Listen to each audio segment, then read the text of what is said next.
Ask and it shall be given you. Seek and ye shall find. Knock and it shall be opened unto you. For everyone that asketh receiveth, and he that seeketh findeth, and to him that knocketh it shall be opened. That sounded pretty optimistic again. But again, I think it's a description of the structure of existential reality. And by which I mean, when I'm in my clinical practice and I observe, and this is also the case with my students, is let's say, people's lives aren't what they would like them to be. And so then you ask, why? Well, forget about tragedy and catastrophe, because that's self-evident, and we're not going to discuss that. Although the degree to which you bring about your own tragedy is always indeterminate. But I would never say that every terrible thing that is visited on a person is something they deserved.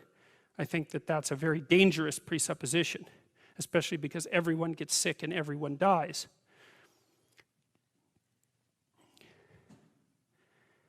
But one of the main reasons that people don't get what they want is because they don't actually figure out what it is.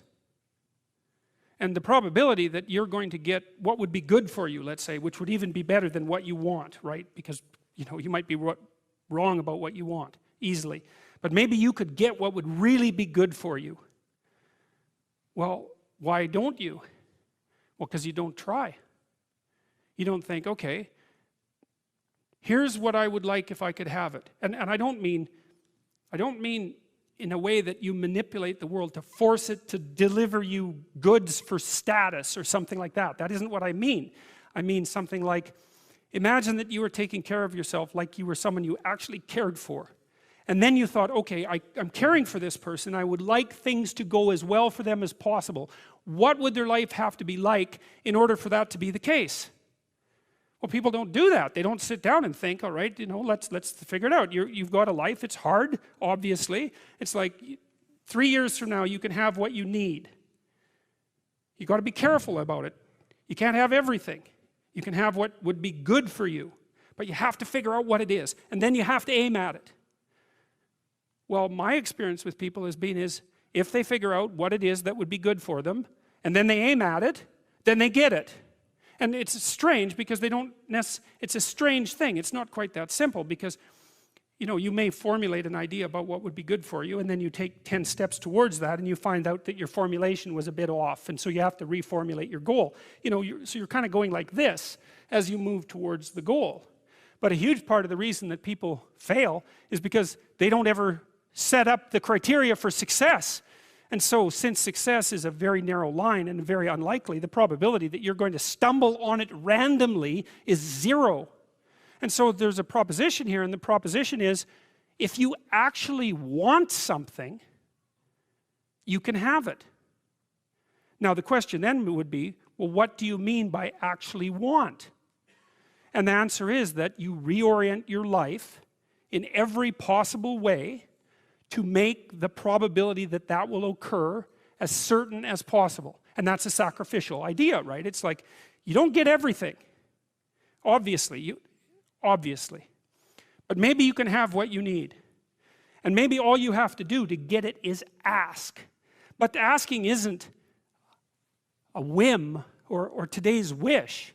It's like, you have to be deadly serious about it. You have to think, okay, like, I'm taking stock of myself.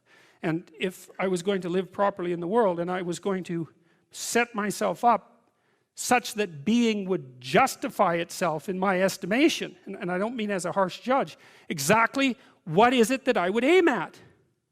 Well, one of the things I've found is that in test of this theory, let's say, you could try this. This is a form of prayer, knocking.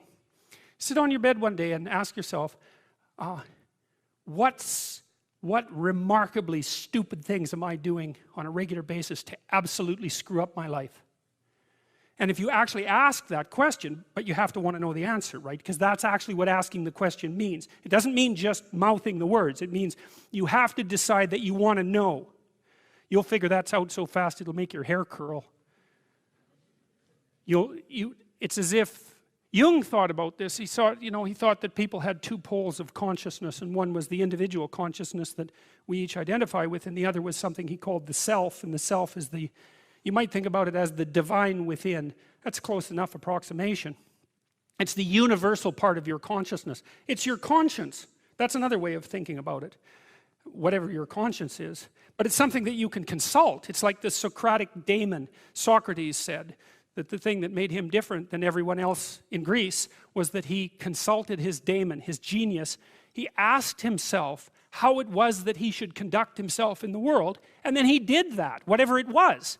He didn't try to force a solution, you know. He didn't try to force a solution selfishly. He asked, I'm going to manifest myself in the best possible manner in the world. I would like to do that. What would that be? Well, you're perfectly capable of thinking.